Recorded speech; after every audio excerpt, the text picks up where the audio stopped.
Hello students, class 12th, chapter number 1, solid state. Before starting this lecture, here is my small introduction. Myself, Aditya Shinde. I am your chemistry teacher. I completed my master degree with organic chemistry. I love to play chess. Today topic is imperfection in solids. Hello students, इस lecture में हम बात करने वाले हैं imperfection in solid. Imperfection का मतलब होता है डिफेक्ट्स, ठीक है ना। इम्परफेक्शन का क्या मतलब होता है? तो डिफेक्ट्स। और इसीलिए इस लेक्चर में हम क्या बात करने वाले हैं? तो डिफेक्ट्स इन सॉलिड स्टेट। यहाँ पे सॉलिड से मेरा मतलब है इस चैप्टर में हमने सॉलिड के लिए जितनी भी डिस्कशन की है वो क्रिस्टलाइन सॉलिड के लिए की है। ठीक है ना, क्रिस्टलाइन सॉलिड के लिए हमने बात की है। आप सबको पता ही है कि क्रिस्टलाइन सॉलिड कैसा होता है। तो regular arrangement of A constituent particle is called crystalline solid. मतलब कि हमारे जो ये कंस्टिट्यूएंट पार्टिकल्स जो होते हैं उसकी रेगुलर अरेंजमेंट करने के बाद हमें क्या मिलते हैं? तो क्रिस्टलाइन सॉलिड। यहाँ पे मैंने आपको जो ड्रॉ करके दिखाया हुआ है वो क्या है? हमारा क्रिस्टलाइन सॉलिड का क्रिस्टल मैंने आपको दिखाया है। इस लेक्चर में हम बात करने वाले हैं डिफेक्ट्स के बारे में, ठीक है। तो डिफेक्ट्स किसे कहा जाएगा पहले वो डिस्कशन कर लेते हैं, ठीक है ना। ये जो हमारा क्रिस्टल है उस क्रिस्टल में से किसी तरह से अगर मैं इस एटम को बाहर निकाल दूँ, इस एटम को मैं बाहर निकाल देता हूँ तो मुझे कुछ इस प्रकार की अरेंजमेंट मिलती है कि यहाँ पे एक एटम, ये बीच वाला एटम के बीच वाला एटम हमने किसी तरह से निकाल दिया वहाँ से, ये दूसरा, ये तीसरा, ये चौथा, ये पांचवा, ये छठा, ऐसे आप क्या करते जाओगे? अरेंजमेंट करते जाओगे। तो यहाँ पे क्या होगा कि ये जो एटम था वो बाहर निकल गया क्रिस्टल में से। उसकी वजह से हमारे क्रिस्टल के अंदर इरेगुलरिटी देखने को मिलती है। क्या मिलती है? कंस्टिट्यूएंट पार्टिकल्स जो है उसके बीच में हमें क्या देखने को मिलती है? तो इरेगुलरिटी देखने को मिलती है। तो इस प्रकार से हमें हमारा जो क्रिस्टल है इस ऐसे irregularity in arrangement of constituent particle को हम बोलते हैं डिफेक्ट। तो यहाँ पे जो हमें मिला वो क्या हो जाता है? डिफेक्ट। हमारा जो क्रिस्टल था उसमें से ये एटम निकल गया, ये हमारा कंस्टिट्यूएंट एटम निकल गया, उसकी वजह से जो बाद में जो हमारा क्रिस्टल रहता है उस क्रिस्टल के अंदर जो कंस्टिट्यूएंट पार्टिकल होते हैं उसके अंदर हमें क्या देखने को मिलता है? तो इरेगुलरिटी देखने को मिलता है। उसे हम क्या कहते हैं? तो डिफेक्ट कहते हैं। उसे हम क्या कहते हैं? तो डिफेक्ट कहते हैं, ठीक है ना। तो डिफेक्ट्स कैसे फॉर्म हो सकती है अब हम उसके बारे में बात करते हैं। उससे पहले हम देखते हैं कि क्रिस्टल कैसे फॉर्म होता है। किसी भी सॉलिड का क्रिस्टल कैसे फॉर्म होता है वो हम बात करने वाले हैं। किसी भी सॉलिड का क्रिस्टल फॉर्म होने के लिए क्रिस्टलाइजेशन प्रोसेस का यूज़ किया जाता है। किसका? क्रिस्टलाइजेशन प्रोसेस का हम यूज़ करते हैं, ठीक है ना। अगर क्रिस्टलाइजेशन प्रोसेस स्लो रेट से चलता है, क्रिस्टलाइजेशन प्रोसेस स्लो रेट से चलेगा तो आपको क्या मिलने वाला है? क्रिस्टल मिलेगा। अगर यही क्रिस्टलाइजेशन प्रोसेस का वेट जो है बढ़ जाता है, क्या हो जाता है? फास्ट हो जाता है, तो आपको क्या मिलने वाला है? तो आपको मिलती है डिफेक्ट्स। क्या मिलती है? डिफेक्ट्स आपको देखने को मिलती है। यहाँ पे मैंने एक डायग्राम ड्रॉ की है। ये क्रिस्टलाइजेशन प्रोसेस है जो मैं आपको डिस्कस यहाँ पे करने वाला हूँ कि किसी भी सॉलिड का क्रिस्टलाइजेशन करना हो आपको तो सबसे पहले आपको किसी भी सॉल्वेंट के अंदर आपको उसको क्या करना होता है? डिसॉल्व करना होता है। यहाँ पे सॉल्वेंट के तौर पे मैंने ले लिया है वाटर। ये बीकर है, बीकर के अंदर मैंने वाटर लिया हुआ है। वाटर के अंदर यहाँ से मैं सॉलिड को ऐड करता हूँ। ये जो मैंने आपको दिखाया हुआ है वो है ग्लास रोड। ग्लास रोड हिलाओगे आप पानी के वाटर के अंदर तो क्या हो जाएगा कि जो सॉलिड थे वो डिसॉल्व होने लगेंगे, ठीक है ना। फिर भी कुछ पार्टिकल्स हो गए सॉलिड के, वो क्या होते हैं? अनडिजोल्व होते हैं। वो क्या होते हैं? तो अनडिजोल्व होते हैं। इसलिए आप क्या करोगे? ये बर्नर के नीचे रख दो, बर्नर के ऊपर आप अपने बीकर को रखोगे। बर्नर के ऊपर रखने से क्या होगा कि आपका जो सॉल्वेंट होता है, आपका बीकर के अंदर का जो सॉल्यूशन होता है वो हीट होता है। हीट होने की वजह से आपका जो ये अंदर सॉलिड पार्टिकल होते हैं वो क्या हो जाते हैं? डिसॉल्व हो जाते हैं। अब थोड़ी देर बाद आपको एक क्या सॉल्यूशन मिल जाएगा आपके बीकर के अंदर। इसी हॉट सॉल्यूशन को आप फिल्टर कर दो। फिल्टर करने के बाद फिल्टर्ड आपको एक बीकर में ले लेना है। अभी हमें क्या करना है कि इस फिल्ट्रेट को कूल करना है, पर अगर हम उसका कूलिंग टाइम कम कर दे, मतलब कि कूलिंग हम फास्ट करते हैं, तो हमें क्या मिलता है, डिफेक्टेड क्रिस्टल मिलेगी। अगर मैं यहाँ पे जो मुझे फिल्ट्रेट मिला है उस फिल्ट्रेट का कूलिंग टाइम मैं अगर फास्ट कर दूँ, मतलब कि कम समय में उसको कूल कर देता हूँ, तो वो मुझे कैसे क्रिस्टल मिलेंगे, डिफेक्टेड क्रिस्टल मिलने वाला है। पर अगर मैं फिल्ट्रेट का कूलिंग टाइम थोड़ा ज़्यादा कर दूँ, मतलब कि बीकर को उठा के किसी एक रूम में कोने में रख देता हूँ, तो वो क्या स्लोली स्लोली 1 घंटे 2 घंटे 3 घंटे के बाद क्या हो जाएगा, ठंडा हो जाएगा। ठंडा होने के बाद जो हमें बीकर के अंदर मिलेगा वो क्या हो गए, उस सॉलिड की क्रिस्टल मिलते हैं। ठीक है ना। तो अभी आपको पता चल गया है कि हमें क्रिस्टल कैसे मिलेगा और किसी भी सॉलिड का क्रिस्टल कैसे मिलता है, और किसी भी क्रिस्टल के अंदर क्रिस्टलाइन सॉलिड के अंदर हमें डिफेक्ट्स कैसे मिलती है। वो सब डिपेंड करता है क्रिस्टलाइजेशन प्रोसेस के ऊपर। अगर क्रिस्टलाइजेशन प्रोसेस आप स्लो रेट से करते हो तो आपको मिलते हैं क्रिस्टल। अगर क्रिस्टलाइजेशन प्रोसेस आप फास्ट रेट से करते हो तो आपको मिलते हैं डिफेक्ट्स। ठीक है। अभी हम देखने वाले हैं क्लासिफिकेशन ऑफ डिफेक्ट्स। ठीक है ना। अभी हम क्या देखने वाले हैं, तो क्लासिफिकेशन ऑफ डिफेक्ट्स के बारे में हम बात करने वाले हैं। जो डिफेक्ट्स होती है वो मेनली 2 प्रकार की होती है। कितने प्रकार की होती है, तो 2 प्रकार की। पॉइंट डिफेक्ट्स, क्या होती है, पॉइंट डिफेक्ट्स, और एक होती है लाइन डिफेक्ट्स। डिफेक्ट्स तो मेनली 2 प्रकार की होती है, पॉइंट डिफेक्ट्स और लाइन डिफेक्ट। ठीक है ना। तो अभी आपको पता है कि किसी भी क्रिस्टल के अंदर क्रिस्टल साइड होती है या क्रिस्टल पॉइंट्स होते हैं, क्रिस्टल नहीं, लेटिस पॉइंट्स होते हैं। वो आपको पता है, वो अगर आपने आगे के लेक्चर देखे होंगे तो आपको पता होगा कि क्रिस्टल के अंदर लेटिस पॉइंट्स होते हैं। ठीक है ना। अगर इन लेटिस पॉइंट पे से मैं किसी भी क्रिस्टल के अंदर से मैं क्या करता हूँ कि इस लेटिस पॉइंट पे जो भी कंस्टिट्यूएंट पार्टिकल है, ठीक है, उसको मैं अगर रिमूव कर देता हूँ तो जो डिफेक्ट मुझे मिलती है उसे मैं बोलता हूँ पॉइंट डिफेक्ट्स। ठीक है ना। उसको मैं क्या बोलूँगा, पॉइंट डिफेक्ट। ओके। तो पॉइंट डिफेक्ट हमें कहाँ पे मिलती है, किसी भी एक लेटिस पॉइंट पे हमें मिलती है। लेटिस डिफेक्ट हमें कहाँ मिलती है, क्रिस्टल के अंदर जो एक क्रिस्टल लेटिस के अंदर जो एक लेटिस पॉइंट होता है वहाँ पे हमें क्या मिलती है, लेटिस पॉइंट डिफेक्ट हमें देखने को मिलती है। ठीक है ना। उसी प्रकार लाइन डिफेक्ट हमें कहाँ मिलती है, तो लेटिस पॉइंट, हम आपको पता है कि हम क्या करते हैं, लेटिस पॉइंट की एक रेगुलर अरेंजमेंट करते हैं। ठीक है ना। तो किसी तरह से अगर एक जो ये पूरी रो है उसी में मैं अगर क्या कर देता हूँ, यहाँ पे जो एटम्स होते हैं उसको मैं एक निकाल देता हूँ किसी तरह से। ठीक है ना। किसी तरह से यहाँ से मैं पूरी रो में से एटम को निकाल दूँ। ठीक है ना। मतलब कि इस रो के अंदर जितने भी लेटिस पॉइंट हैं उन सभी लेटिस पॉइंट पे से मैं एटम को निकाल देता हूँ, तो मुझे जो डिफेक्ट मिलती है उसको मैं क्या बोलता हूँ, लाइन पॉइंट। उससे मैं क्या बोलूँगा, तो लाइन डिफेक्ट, लाइन पॉइंट नहीं, लाइन डिफेक्ट। ठीक है ना। उसको क्या बोला जाएगा, लाइन डिफेक्ट। ठीक है। इस चैप्टर के अंदर हम जो डिस्कशन करने वाले हैं वो है पॉइंट डिफेक्ट के बारे में। ठीक है ना। हम किसके बारे में डिस्कशन करने वाले हैं, तो पॉइंट डिफेक्ट के बारे में। ओके। पॉइंट डिफेक्ट जो है 3 प्रकार की होती है। कितने प्रकार की, 3 प्रकार की। स्टोकियोमेट्रिक डिफेक्ट,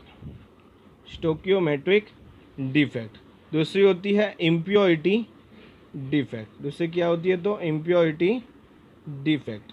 और लास्ट में जो है वो है नॉन स्टोकियोमेट्रिक डिफेक्ट। ठीक है, नॉन स्टोकियोमेट्रिक डिफेक्ट। स्टोकियोमेट्रिक डिफेक्ट को हम इंट्रिंसिक डिफेक्ट भी बोल सकते हैं। क्या, स्टोकियोमेट्रिक डिफेक्ट को हम इंट्रिंसिक डिफेक्ट और थर्मोडायनेमिक डिफेक्ट भी हम बोल सकते हैं।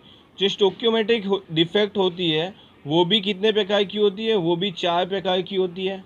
एक vacancy defect, second interstitial defect, third Frenkel defect, और फोर्थ होती है स्कॉटकी डिफेक्ट, फोर्थ होती है स्कॉटकी डिफेक्ट। यहाँ पे जो वैकेंसी और इंटरस्टेशियल डिफेक्ट होती है वो हमें नॉन आयोनिक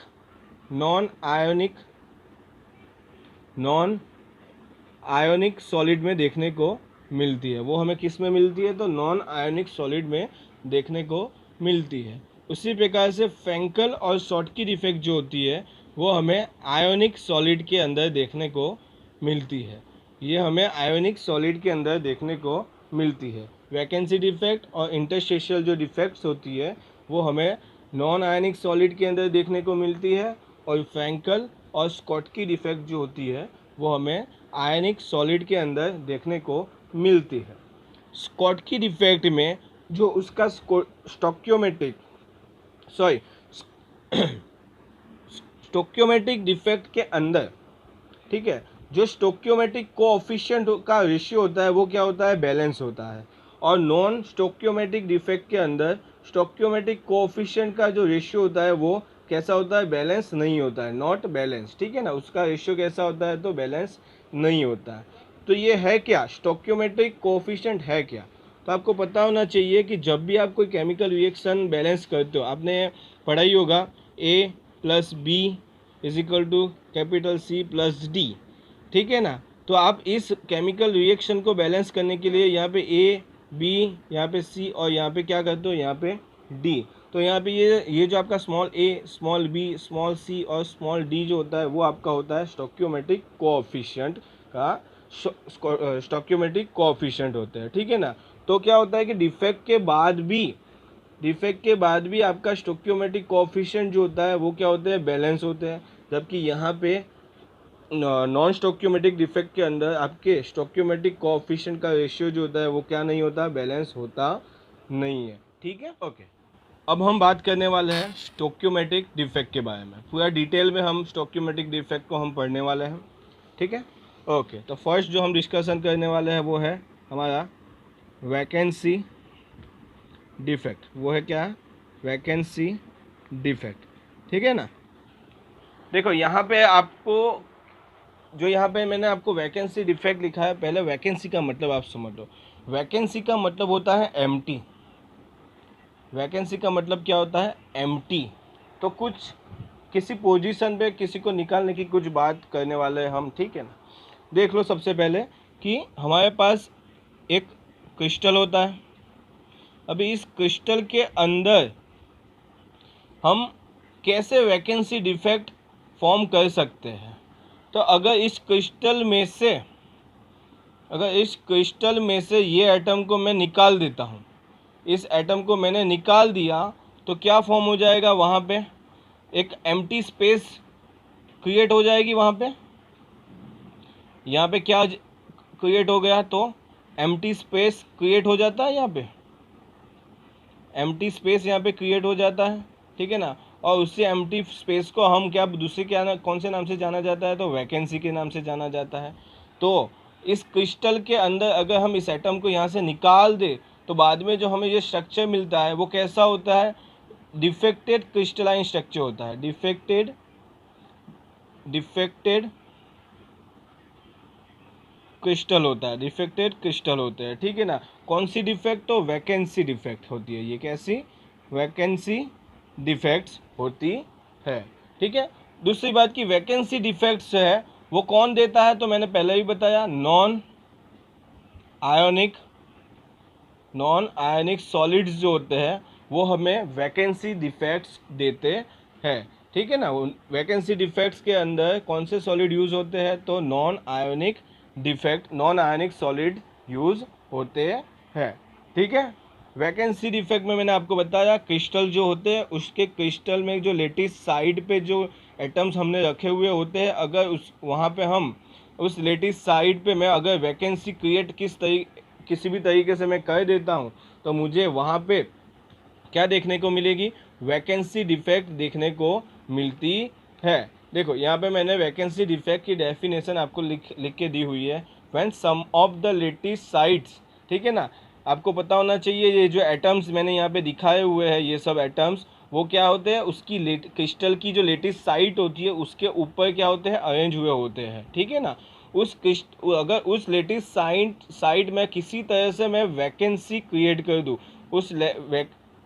उस लेटिस साइट पे किसी तरह से मैं क्या कर दूँ, उसको वैकेंट कर दूँ, किसी तरह से मैं उसको एम्प्टी कर देता हूँ, ठीक है ना। तो हमें क्रिस्टल में क्या देखने को मिलेगी, वैकेंसी डिफेक्ट हमें देखने को मिलती है। वैकेंसी डिफेक्ट कौन से सॉलिड में देखने को मिलती है, तो नॉन आयनिक सॉलिड के अंदर हमें देखने को मिलती है। अभी मैंने यहाँ पे लिखा हुआ है कि डेंसिटी जो है वो डिक्रीज होती है वैकेंसी डिफेक्ट के अंदर। अभी हम देखते हैं कि वो कैसे डिक्रीज होती है। देखो यहाँ पे मैंने एक क्रिस्टल दिखाया हुआ है, उसमें 1 2 3 4 5 6 7 8 9 10 11 और 12 एटम हमने अरेंज किए हुए हैं। पर डिफेक्ट के अंदर हम देख सकते हैं एक एटम हमने निकाल दिया, तो वहाँ पे कितने एटम हो गए, 11 एटम हो गए। वहाँ पे कितने एटम हो जाते हैं, तो 11 एटम हो जाते हैं, ठीक है ना। तो यहाँ पे जो ये क्रिस्टल का स्ट्रक्चर हमें मिला है उसमें पर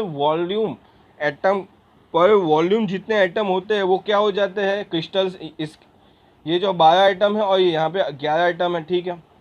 तो पर वॉल्यूम यहाँ पे क्या हो जाते हैं, एटम कम हो जाते हैं, ठीक है ना। कम होने की वजह से उसकी जो डेंसिटी होती है वो क्या हो जाती है, तो डिक्रीज हो जाती है। क्या हो जाती है, तो डिक्रीज हो जाती है, ठीक है ना। तो वैकेंसी डिफेक्ट के बारे में कौन कौन सी बात आपको पता होनी चाहिए। तो पहली, वैकेंसी डिफेक्ट का मतलब है कि किसी भी लेटिस साइड पे से आप एटम को क्या कर दो, वहाँ से निकाल दो और लेटिस साइड को क्या कर दो, वैकेंट कर दो, एम्प्टी कर दो। तो आपको जो क्रिस्टल मिलेगा उसके अंदर आपको वैकेंसी डिफेक्ट मिलती है। कौन से सॉलिड वैकेंसी डिफेक्ट क्रिएट करते हैं, तो नॉन आयोनिक सॉलिड्स जो होते हैं वो वैकेंसी डिफेक्ट्स क्रिएट करते हैं। वैकेंसी डिफेक्ट्स में डेंसिटी कैसी होती है, तो डिक्रीज हो जाती है। और यहाँ पे जो मैंने ये स्ट्रक्चर दिया हुआ है वो क्या है, तो क्रिस्टल स्ट्रक्चर है आफ्टर डिफेक्ट्स क्रिस्टल में डिफेक्ट्स जनरेट होने के बाद जो क्रिस्टल का स्ट्रक्चर होता है वो मैंने आपको यहाँ पे दिखाया हुआ है, ठीक है ना। ओके, अब हम बात करने वाले हैं इंटरस्टेशियल डिफेक्ट के बारे में हम बात करने वाले हैं, ठीक है। इंटरस्टेशियल डिफेक्ट को समझने से पहले इंटरस्टेशियल स्पेस क्या होती है वो आपको पता होनी चाहिए।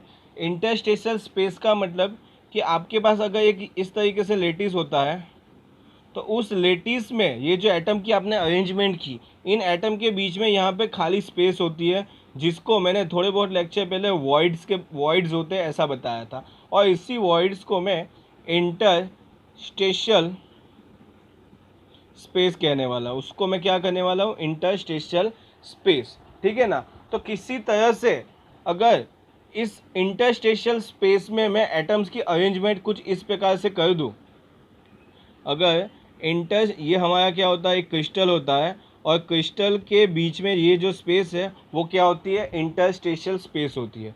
और किसी तरह से इन इंटरस्टेशियल स्पेस में मैं किस एटम को क्या कर दूं, एटम क्या कर लेते हैं, किसी तरह से इन इंटरस्टेशियल स्पेस को ऑक्यूपाई अगर वो कर लेते हैं, तो यहाँ पे जो हमें क्रिस्टल मिलेगा उसके अंदर हमें कौन सी डिफेक्ट मिलने वाली है, तो इंटरस्टेशियल डिफेक्ट, ठीक है ना। हमें कौन सी डिफेक्ट मिलेगी, तो इंटरस्टेशियल डिफेक्ट मिलने वाली है।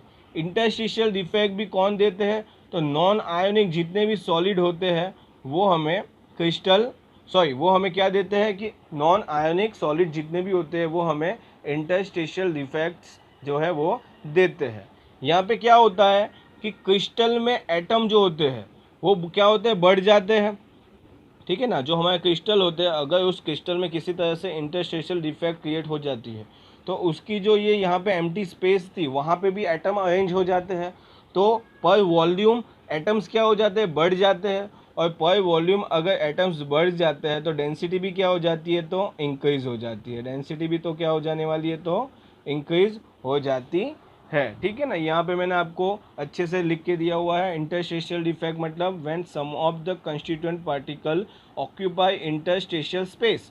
क्या बोला, इंटरस्टेशियल स्पेस को कंस्टिट्यूएंट पार्टिकल अगर ऑक्यूपाई कर लेता है तो जो क्रिस्टल मिलते हैं वो हमें क्या शो करते हैं, इंटरस्टेशियल डिफेक्ट। जितने भी नॉन आयनिक सॉलिड्स होते हैं वो इंटरस्टेशियल डिफेक्ट्स शो करते हैं। इंटरस्टेशियल डिफेक्ट्स में डेंसिटी क्या होती है तो इंक्रीज होती है, ठीक है ना। यहाँ पे मैंने डिफेक्ट्स के बाद जो हमें क्रिस्टल स्ट्रक्चर मिलता है वो मैंने आपको यहाँ पे दिखाया हुआ है, ठीक है ना। ये है हमारी इंटरस्टेशियल स्पेस, और यहाँ पे जो मैंने दिखाया है वो क्या है, हमारे इंटरस्टेशियल स्पेस में एटम ने जो स्पेस ऑक्यूपाई की होती है वो मैंने आपको दिखाए हुए है, ठीक है। अब जो हम बात करने वाले हैं वो फ्रैंकल डिफेक्ट के बारे में हम बात करने वाले हैं। किसके बारे में, तो फ्रैंकल डिफेक्ट के बारे में हम बात करने वाले हैं। फ्रैंकल डिफेक्ट को डिसलोकेशन डिफेक्ट भी बोला जाता है।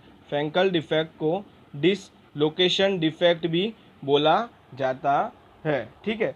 अभी यहाँ ये जो फ्रैंकल डिफेक्ट होते हैं वो कौन देते हैं, तो आयोनिक जितने भी सॉलिड होते हैं वो हमें क्या देते हैं, फ्रैंकल डिफेक्ट्स देते हैं। आयन की बात आती है तो हमने पता है कि हमारे पास दो तरह के आयन होते हैं, एक है कैट आयन और दूसरे होते हैं एन आयन। जो कैट आयन की साइज़ जो होती है वो क्या होती है, तो स्मॉल होती है, जबकि एन आयन की साइज़ जो होती है वो क्या है, लार्ज होती है, ठीक है ना। किसी भी क्रिस्टल के अंदर अगर हमें फ्रैंकल डिफेक्ट देखनी है, अगर किसी भी क्रिस्टल के अंदर हमें फ्रैंकल डिफेक्ट क्रिएट भी अगर करनी होती है तो कुछ कंडीशन होती है। कि कंडीशन क्या है, तो जी जो उनके आयंस होते हैं उनके बीच जो साइज़ का डिफरेंस होता है वो कैसा होना चाहिए, लार्ज होना चाहिए। पहली कंडीशन मैंने आपको यहाँ पे दिखाई हुई है कि एन आयन की साइज़ जो होती है कैटायन की साइज़ से बहुत ही ज़्यादा होनी चाहिए। एन आयन की साइज़ कैटायन की साइज़ से बहुत ही ज़्यादा होनी चाहिए, ठीक है ना। तो मुझे अगर इस प्रकार का लेटिस दिखाना है जिसके अंदर एनायन बड़े होते हैं और कैटायन छोटे होते हैं, तो मैं इस तरीके से दिखा सकता हूँ। ये बड़ा एनायन, ये छोटा कैटायन, ये बड़ा एनायन, ये छोटा कैटायन, ये बड़ा एनायन, ये छोटा कैटायन, ये बड़ा एनायन, ये छोटा कैटायन, और ये बड़ा एनायन। तो किसी तरह से अगर ये पॉजिटिव आयन को, पॉजिटिव कैटायन को अगर मैं यहाँ पे जो ये इन सभी के बीच में जो ये इंटरस्टेशियल स्पेस होती है वहाँ पे लेके जा सकता हूँ, तो हमें कुछ इस प्रकार का क्रिस्टल मिल जाता है। यहाँ पे वैकेंट स्पेस मिल जाएगी। ये हमारा एनायन, ये हमारा स्मॉल कैटायन, ये हमारा एनायन, और इनके बीच में ये जो इंटरस्टेशियल स्पेस थी वहाँ पे आ गया हमारा कैटायन, फिर से हमारा स्मॉल कैटायन, ये यहाँ पे small large anion, small cation, large anion. तो अभी क्या हुआ वो देखो कि अगर ये पॉजिटिव आयन यहाँ पे आ जाता है, ये पॉजिटिव आयन इंटरस्टेशियल स्पेस में आ जाता है, तो यहाँ पे जो स्पेस थी वहाँ पे क्या क्रिएट हो जाता है, वैकेंसी डिफेक्ट यहाँ पे क्रिएट हो जाती है। वहाँ पे क्या हो जाती है, वैकेंसी डिफेक्ट क्रिएट हो जाती है। और जो ये स्मॉल कैटायन था वो यहाँ पे जो ये इंटरस्टेशियल स्पेस में चला जाता है, इसीलिए यहाँ पे क्या हो जाता है, इंटरस्टेशियल डिफेक्ट क्रिएट हो जाता है। यहाँ पे क्या क्रिएट हो जाता है, तो इंटरस्टेशियल डिफेक्ट क्रिएट हो जाता है। तो इस प्रकार की डिफेक्ट को हम क्या बोलते हैं, तो फ्रैंकल डिफेक्ट हम बोलते हैं। इस प्रकार की डिफेक्ट को हम क्या बोलते हैं, तो फ्रैंकल डिफेक्ट। यहाँ पे मैंने आपको डेफिनेशन लिख के दिया हुआ है कि when one of the cation, one of the small cation, ठीक है ना। आपको पता होना चाहिए फ्रैंकल डिफेक्ट कब मिलती है, तो जब कैटायन बहुत छोटा होता है और एनायन बहुत बड़ा होता है, ठीक है। और क्या होता है, तो when one of the small cation occupy interstitial space in a crystal, crystal के अंदर अगर वो इंटरस्टेशियल स्पेस को क्या कर लेता है, स्मॉल कैटायन ऑक्यूपाई कर लेता है, तो वो वहाँ पे क्या क्रिएट कर देता है, तो फ्रैंकल डिफेक्ट क्रिएट कर देता है, ठीक है। यहाँ पे क्या होता है, जो कैटायन और एनायन होता है, यहाँ पे जो कैटायन था उसने अपनी जगह को क्या करता, मैं अगर इस कैटायन को ये कैटायन की उसकी जगह है, अगर वो कैटायन उस जगह से क्या हो जाता है, डिसलोकेट हो जाता है। डिसलोकेट का मतलब होता है कि वहाँ से वो क्या करता है, रिमूव होकर दूसरी जगह पे चला जाता है, ठीक है ना। उसको हम बोलते हैं डिसलोकेशन। इसीलिए फ्रैंकल डिफेक्ट को मैंने डिसलोकेशन डिफेक्ट भी बोला है, ठीक है ना। ठीक है, अभी क्या होता है कि ये हमारा क्रिस्टल है और उसके बाद ये जो मैंने आपको दिखाया हुआ है वो क्या है, वो भी क्रिस्टल स्ट्रक्चर ही है।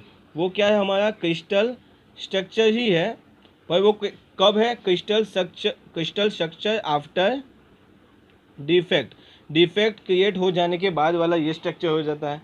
तो अगर आप अच्छे से देखो तो ये एक कैटायन, दूसरा, तीसरा और चौथा। तो कैटायन कितने हैं, तो 4 होते हैं यहाँ पे इस क्रिस्टल के अंदर। उसी तरह एनायन कितने हैं हमारे पास, एनायन कितने दिख रहे हैं, तो 5 दिख रहे हैं हमारे पास, 5 दिख रहे हैं, ठीक है ना। और डिफेक्ट के बाद यहाँ पे क्या होता है, जो पॉजिटिव आयन होते हैं वो कितने हैं, तो 1 2 3 4, फिर से 4 ही है। और एनायन जो होते हैं वो क्या है, तो 5 है। तो यहाँ पे आप देख सकते हो नंबर ऑफ कैटायन और एनायन, नंबर ऑफ कैटायन और एनायन जो है वो दो डिफेक्ट के बाद और डिफेक्ट के पहले क्या है, सेम है। तो सेम होने की वजह से आपकी डेंसिटी क्या हो जाती है, तो कांस्टेंट हो जाती है। क्यों कांस्टेंट होती है, कि ना ही आपका कोई एटम बाहर गया, ना ही कोई नया एटम वापस अंदर आया है, ठीक है ना। तो आपकी डेंसिटी इसी वजह से क्या हो जाती है, तो कांस्टेंट हो जाती है, ठीक है ना। ओके, यहाँ पे मैंने आपको फ्रैंकल डिफेक्ट की डेफिनेशन बता दी। फ्रैंकल डिफेक्ट कौन दिखाता है, तो आयनिक सॉलिड दिखाते हैं। फ्रैंकल डिफेक्ट कौन का दूसरा नाम क्या है, तो डिसलोकेशन डिफेक्ट भी बोला जाता है। फ्रैंकल डिफेक्ट में डेंसिटी जो होती है वो क्या होती है, तो कांस्टेंट होती है, ठीक है। अभी मैंने ये जो यहाँ पे दिया हुआ है वो है कंडीशन, कब हमें फ्रैंकल डिफेक्ट मिल सकती है। तो फ्रैंकल डिफेक्ट में हमें ऐसे क्रिस्टल चाहिए जिसमें एनायन और कैटायन में साइज में वो क्या हो, बहुत ही ज़्यादा डिफरेंस हो, क्या हो, बहुत ही ज़्यादा डिफरेंस हो। एनायन की जो साइज होती है वो कैटायन से बहुत ही क्या होनी चाहिए, बड़ी होनी चाहिए, बहुत ही लार्ज होनी चाहिए। कैटायन हमारा जो है बहुत ही स्मॉल होना चाहिए, ठीक है। दूसरी एक बात कि फ्रैंकल डिफेक्ट और स्कॉटकी डिफेक्ट दोनों में हमें जो इलेक्ट्रिकल न्यूट्रलिटी होती है, इलेक्ट्रिकल न्यूट्रलिटी जो होती है वो हमें क्या करनी होती है, मेंटेन करनी होती है। मतलब कि अगर मैं एक कैटायन को बाहर निकाल दूं तो एक एनायन भी हमें क्या करना पड़ेगा, बाहर निकालना पड़ेगा, ठीक है। एक कैटायन को मैंने अगर बाहर निकाल दिया तो एक एनायन को भी हमें क्या करना पड़ेगा, बाहर निकालना पड़ेगा। यहाँ पे ना ही हमने किसी कैटायन को बाहर निकाला हुआ है, ना ही किसी एनायन को अंदर ऐड किया है, ठीक है ना। हमने तो सिर्फ क्या किया, कैटायन को उसकी जगह से उठा के इंटरस्टेशियल स्पेस में डाल दिया, ठीक है ना। तो यहाँ पे मेंटेन क्या होता है, तो इलेक्ट्रिकल न्यूट्रलिटी मेंटेन होती है। दूसरी एक चीज़ जो मैं आपको बताना भूल गया कि हमारा जो कैटायन होता है बहुत ही छोटा होता है। तो उस छोटा होने की वजह, छोटा है और उसके आजू बाजू बड़े क्या है, एनायन है। बड़े क्या होते हैं, तो एनायन होते हैं। तो आप अगर देख सकते हो कि छोटे एनायन के आजू बाजू बड़े एनायन हो तो अब आप ये जो हमारा कैटायन था वो क्या कर सकता है, वो बहुत ही कम एनायन के साथ क्या कर सकता है, अटैचमेंट उसकी कर सकता है, ठीक है ना। इसी वजह से मैंने यहाँ पे आपको लिखा हुआ लिख के दिया हुआ है कि जो फ्रैंकल डिफेक्ट होते हैं उसका जो कोऑर्डिनेशन नंबर होता है वो कैसा होता है, तो लो होता है। वो कैसा होता है, लो होता है, ठीक है ना। यहाँ पे कुछ एग्जांपल मैंने दिए हुए हैं, ZnS, AgBr, AgCl, AgI, वो क्या है, फ्रैंकल डिफेक्ट के एग्जाम्पल है। ये सारे एग्जाम्पल, ये सारे क्यों फ्रैंकल डिफेक्ट दिखाते हैं, क्योंकि Zn+2 और Ag+2 उसकी जो साइज़ होती है, वो ये जो कैटायन है उसकी जो साइज़ होती है वो बहुत ही क्या होती है, स्मॉल होती है, ठीक है ना। वो क्या होती है, बहुत ही स्मॉल होती है, ठीक है। ओके, ठीक है। अब हम बात करने वाले हैं स्कॉटकी डिफेक्ट के बारे में। क्या, किसके बारे में, स्कॉटकी डिफेक्ट के बारे में, ठीक है। स्कॉटकी डिफेक्ट के बारे में हम बात करने वाले हैं कुछ, ठीक है। तो स्कॉटकी डिफेक्ट कौन से सॉलिड शो करते हैं, तो आयोनिक सॉलिड जितने भी होते हैं वो सभी स्कॉटकी डिफेक्ट शो करते हैं, ठीक है ना। स्कॉटकी डिफेक्ट शो करते हैं। यहाँ पे आयंस की बात होती है तो मैंने पहले भी बताया कि आयन की बात होती है तब आ जाते हैं कैटायन और दूसरे आ जाते हैं तो एनायन। यहाँ पे कुछ कंडीशन है कि स्कॉटकी डिफेक्ट तभी मिल सकती है जब size of cation is equal to size of anion होते हैं। मतलब कि दोनों की साइज़ कैसी होनी चाहिए, सेम होनी चाहिए। यहाँ पे मैंने कंडीशन में देखा हुआ है कि एनायन और कैटायन की जो साइज़ होती है वो कैसी होती है, तो एक समान होती है, ठीक है ना, मतलब सेम होती है। तो यहाँ पे मैं एक ऐसा क्रिस्टल आपको दिखाता हूँ जिसके अंदर कैटायन और एनायन की साइज़ क्या हो जाती है, सेम हो जाती है। कैटायन और एनायन की साइज़ कैसी होती है, तो सेम होती है। तो ये हमारा पॉजिटिव, ये हमारा नेगेटिव, ये हमारा पॉजिटिव, ये हमारा नेगेटिव। आप देख सकते हो कि इसके अंदर जो पॉजिटिव और नेगेटिव मैंने दिखाया है दोनों की साइज़ तकरीबन मैंने अच्छे से ड्रॉ की है कि आप देख सको कि वो क्या है, सेम है। उसी तरह से यहाँ पे मैंने आपको दिखाया हुआ है, ठीक है। उसी तरह से यहाँ पे ये मैंने आपको एक दिखा दिया, एक ऐसा क्रिस्टल मैंने दिखाया कि जिसके अंदर साइज ऑफ कैटायन और साइज ऑफ एनायन क्या होता है, तो साइज ऑफ कैटायन और साइज ऑफ एनायन क्या होता है, सेम होता है। अब मैं क्या करता हूँ कि एक तो मैंने क्रिस्टल ये दिखा दिया, तो अब मैं क्या करता हूँ, किसी तरह से मैं एक पॉजिटिव कैटायन को और एक नेगेटिव एनायन को यहाँ से रिमूव कर देता हूँ। एक पॉजिटिव एनायन को, एक पॉजिटिव कैटायन को और एक नेगेटिव एनायन को किसी तरह से अगर मैं क्या करता हूँ, रिमूव कर देता हूँ, तो मुझे यहाँ पे कुछ इस तरीके का एक स्ट्रक्चर देखने को मिल जाता है, ठीक है ना। ये जो मैंने अभी जो स्ट्रक्चर दिखा रहा हूँ वो कौन सा स्ट्रक्चर है, वो डिफेक्ट जनरेट हो जाने के बाद वाला ये स्ट्रक्चर है जो मैंने यहाँ पे भी आपको दिखाया हुआ है। ये क्या है, यहाँ पे जितनी भी डायग्राम मैंने ड्रॉ की है वो क्या है, तो crystal structure after defect create हो जाने के बाद वाले जो डायग्राम है वो मैंने यहाँ पे दिखाए हुए हैं, ठीक है ना। तो यहाँ पे क्या हो गया, ये एक पॉजिटिव निकल गया, ये एक नेगेटिव निकल गया। तो अब जो ये क्रिस्टल बना उसमें कौन सी डिफेक्ट होने वाली है, तो इसमें हमें मिलेगी स्कॉटकी डिफेक्ट। इसमें हमें क्या मिलने वाले है, तो स्कॉटकी डिफेक्ट हमें मिलने वाली है, ठीक है ना। स्कॉटकी डिफेक्ट मिलने वाली है। तो अभी आपको पता चल गया होगा कि स्कॉटकी डिफेक्ट का मतलब when equal number of cation remove from crystal. ये मैंने आपको एक क्रिस्टल दिया था जिसमें कैटायन और एनायन की साइज सेम थी। अभी हमने क्या किया कि एक कैटायन निकाल दिया और एक एनायन निकाल दिया, तो हमने इक्वल नंबर ऑफ कैटायन और एनायन को क्रिस्टल में से रिमूव कर दिया। तो जो हमें क्रिस्टल मिला उसके अंदर हमें क्या मिलेगा, स्कॉटकी डिफेक्ट देखने को मिलने वाली है, ठीक है। अभी एक और चीज़ आप देख सकते हो कि यहाँ पे पॉजिटिव कितने हैं, 1 2 3 4 5 6 पॉजिटिव मतलब कैटायन है, और नेगेटिव मतलब एनायन कितने हैं, 1 2 3 4 5 6 एनायन है। जबकि यहाँ पे कितने हैं, 1 2 3 4 5, ठीक है ना। तो यहाँ पे एनायन 5 हो जाते हैं और कैटायन भी 5 हो जाते हैं। तो यहाँ पे क्या हो गया, पर वॉल्यूम जो हमारे एटम होते हैं, पर वॉल्यूम जो हमारे आयन्स होते हैं वो कम हो जाते हैं। उसकी वजह से हमारी जो डेंसिटी होती है, वो क्या हो जाती है, तो डिक्रीज़ हो जाती है। वो क्या हो जाती है, डिक्रीज़ हो जाती है। हमारी डेंसिटी क्या हो जाती है, तो डिक्रीज़ हो जाती है, ठीक है ना। उसके बाद अब देख सकते हो 5 नेगेटिव 5 पॉजिटिव, तो यहाँ पे क्या हो जाता है, तो इलेक्ट्रिकल न्यूट्रलाइजेशन हो जाते हैं। जितने पॉजिटिव है उतने ही नेगेटिव है, तो वो एक दूसरे को क्या करते हैं, न्यूट्रलाइज कर देते हैं। इसीलिए मैंने आपको बताया था कि जो स्कॉटकी डिफेक्ट और फ्रैंकल डिफेक्ट जो होती है उसमें इलेक्ट्रिकल क्या होती है, न्यूट्रलिटी हमें मेंटेन करनी होती है, ठीक है ना। एक और चीज़, अब हम कोऑर्डिनेशन नंबर के बारे में बात करेंगे। यहाँ पे मैंने लिखा हुआ है कि कोऑर्डिनेशन नंबर जो होता है वो हाई होता है। कैसे हाई होता है, तो देखो यहाँ पे हमने एक कैटायन लिया है और उसके बाजू में मैं अभी क्या करता हूँ, ये हमने, चलो एक मान लो कि ये हमने कैटायन लिया हुआ है, ठीक है ना। अभी उसके आजू बाजू क्या होते हैं, ये एनायन होते हैं।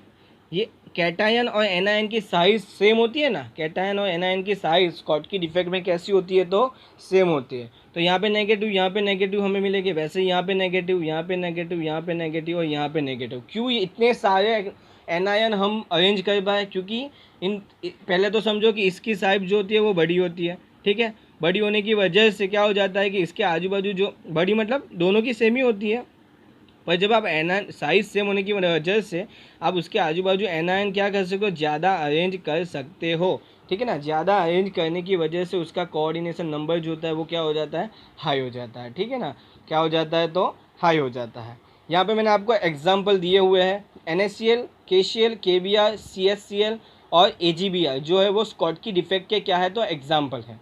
यहाँ पे मैंने AgBr के नीचे रेड बॉल पेन से क्या किया हुआ है, पॉइंट आउट किया हुआ है। यहाँ पे भी AgBr, यहाँ पे भी AgBr। MCQ के लिए बहुत ही ज़्यादा इंपॉर्टेंट होता है कि जो AgBr होता है वो फ्रैंकल डिफेक्ट और स्कॉटकी डिफेक्ट दोनों डिफेक्ट को क्या करता है, शो करता है। दोनों डिफेक्ट को वो क्या करता है, शो करता है। आई होप आपको सब समझ आ गया होगा, ठीक है। मैंने बहुत ही अच्छे से आपको एक टेबल बना के दिया हुआ है जिसमें आप एक बार पढ़ोगे तो आपको वैकेंसी डिफेक्ट किसे बोला जाएगा, इंटरस्टेशियल डिफेक्ट किसे बोला जाएगा, फ्रैंकल डिफेक्ट, स्कॉटकी डिफेक्ट किसे बोला जाएगा, आप बहुत ही अच्छे से एक्सप्लेन कर सकते हो, आपको बहुत ही अच्छे से पता चल जाएगा। ठीक है, अभी आप यहाँ से स्क्रीनशॉट ले लो जिससे कि आप अपनी नोट्स में नोट डाउन कर सको। ठीक है, आपने ले लिया होगा स्क्रीनशॉट, अभी इसका भी स्क्रीनशॉट ले लो और उसके बाद अपनी नोट्स में क्या कर दो, नोट डाउन कर दो। ठीक है, चलो ले लो। Like and share my videos with your friends. Give your comments. Subscribe my YouTube channel Aditya Shinde. Thank you for watching.